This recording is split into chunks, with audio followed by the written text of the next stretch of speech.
आप लोगों को सोचना है हमारा संबंध किससे है? आदिनाथ भगवान से।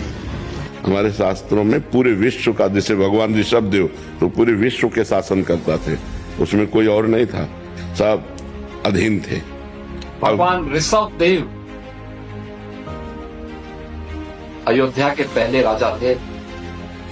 Rishabh Maharishi, who was one of the Tirthankars, he thought he must get everything and then give it to the world. કે ઋષભદેવ ભગવાન છે એ આપણા સૌ કોઈના બધાના સહિયારા ભગવાન છે. Adinatha is mentioned with great reverence in Rigveda. You don't understand people like Adinatha when they are alive, when they are contemporaries. प्रथम तीर्थंकर ऋषभदेव जी महाराज से हुआ है, जिनका वर्णन भागवत में है। ऋषभदेव जी महाराज के पुत्र भरत, भरत के नाम से ही हमारे देश का नाम भारत पड़ा है। ऋषभदेव भगवान केवल तीर्थंकर नहीं है, ये इस पृथ्वी का आदि राजा है. ऋषभदेव भगवान इस पृथ्वी का आदि गुरु है. नमोस्तु आचार्य श्री। जिनागम पंथ में हर सभ्यता का प्रारंभ भगवान ऋषभ देव से ही क्यों माना जाता है? हे वत्स, केवल जैन दर्शन में ही नहीं अपितु विश्व के प्रत्येक धर्म और दर्शन में सभ्यता का प्रारंभ किसी न किसी रूप में प्रथम तीर्थंकर भगवान ऋषभ देव से ही माना गया है. वे इस विश्व के प्रथम राजा के रूप में सर्वमान्य हैं. जब कल्प वृक्ष समाप्त हो गए और प्रजा जीवन निर्वाह के भय से व्याकुल होकर भगवान की शरण में पहुंची, तब भगवान ऋषभदेव ने ही मानव जीवन के संचालन हेतु षट कर्मों की स्थापना की, जो आज भी समाज की आधारशिला हैं. मैं जीवन यापन के लिए षटकर्म की स्थापना करता हूं. इससे आपका जीवन कल्पवृक्ष के बिना भी चल जाएगा.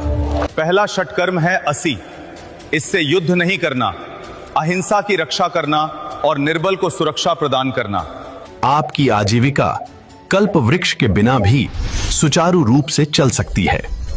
भगवान ऋषभदेव के पुत्र चक्रवर्ती भरत के नाम पर ही इस देश का नाम भारत पड़ा.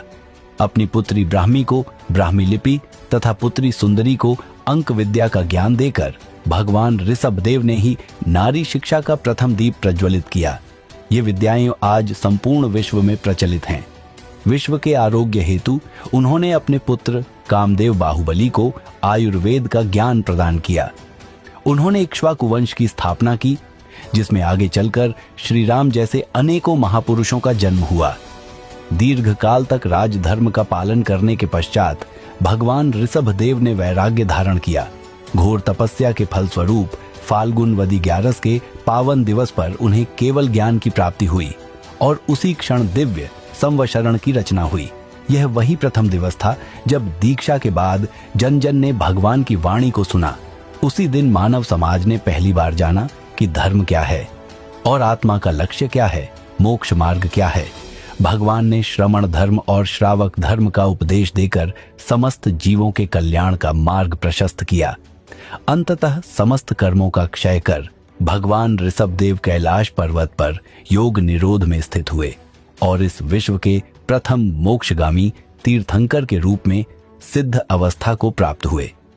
इस प्रकार वे न केवल प्रथम राजा, प्रथम गुरु और प्रथम संत बने, अपितु समस्त मानवता को मोक्ष मार्ग दिखाने वाले आदिनाथ भी कहलाए.